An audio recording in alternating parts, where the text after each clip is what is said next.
Our next performer is Deon Price in Raised in Hell. This piece is a one-man presentation on the humor and hardship of a dysfunctional upbringing. It touches on a young teenage boy's struggle to survive a challenging family life in a broken home, poverty, and an alcoholic mother. Please welcome Deon Price.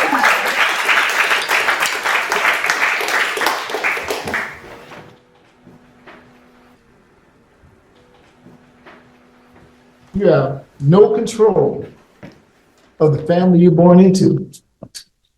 You have no control of the environment you're forced to be raised in. But you can control how that environment will affect you. You just have to play with the hand that's being dealt to. I wasn't dealt a great hand. Matter of fact, somebody would say I was dealt a pretty crappy hand. And it went a little something like this. Card number one, alcoholic mother. Card number two, no father. Who's dealing this? Card number three, living in poverty. Card number four, in and out of foster homes. Who's dealing here? Card number five, wrong place, wrong time. Living in the South Central LA during the heart of the crack epidemic. The worst time in history to be in LA. What a hand.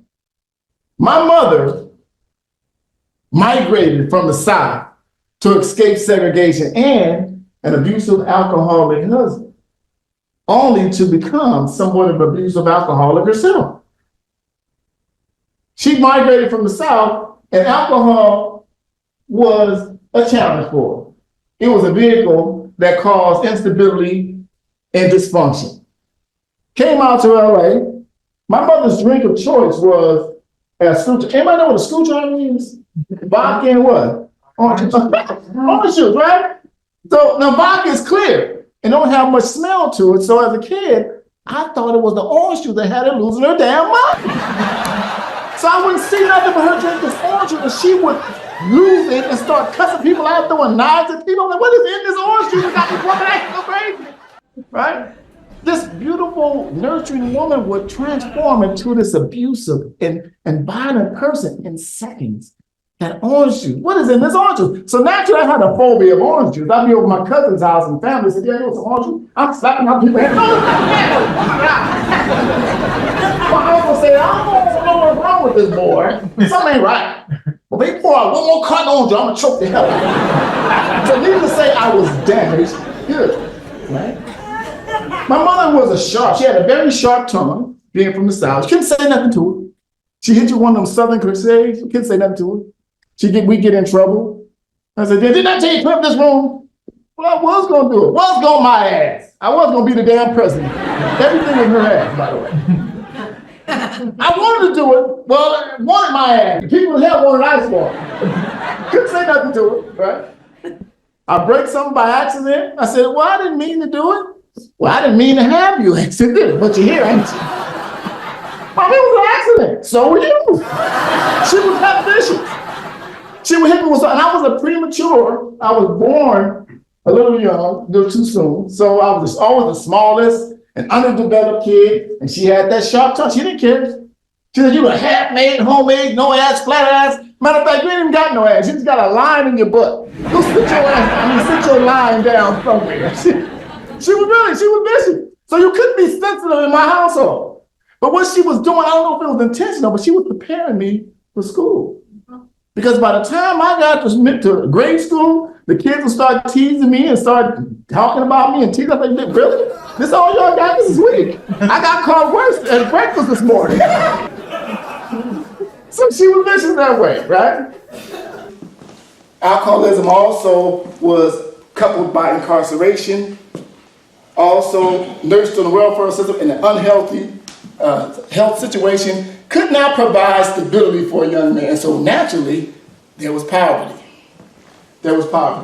So some of the basic things that most people need, they escape me. Some basic things such as having lunch to go to school. Most of my classmates would have nice juice boxes, sandwiches with the beautifully nicely cut pieces of fruit. What I would have, Powdered eggs, powdered potatoes, powdered milk, all this powdered stuff from going to school, nothing solid. Going to school every day with this powdered stuff. Even the teachers and instructors began to get suspicious. They thought it was a 10-year-old drug dealer. What the hell are you doing with all this powder stuff? What is this, dope? Oh, this is my lunch. Relax. This is what I had to deal with. Also, holidays, which are supposed to be joyful, became stressful and unjoyful. Halloween. Most kids would have, with a mother with not resources, being poor made you very resourceful. So she was very creative. So Halloween couldn't afford to get no costumes, Superman, Batman, Dracula, all these great costumes. What would I have? She would go in very creatively, get a brown paper bag, shove it on my head and poke holes in it. That was it. Good luck. Go ahead. And one of the holes would be bigger than the other one, of course. I have like a gravy stain on the back of mine.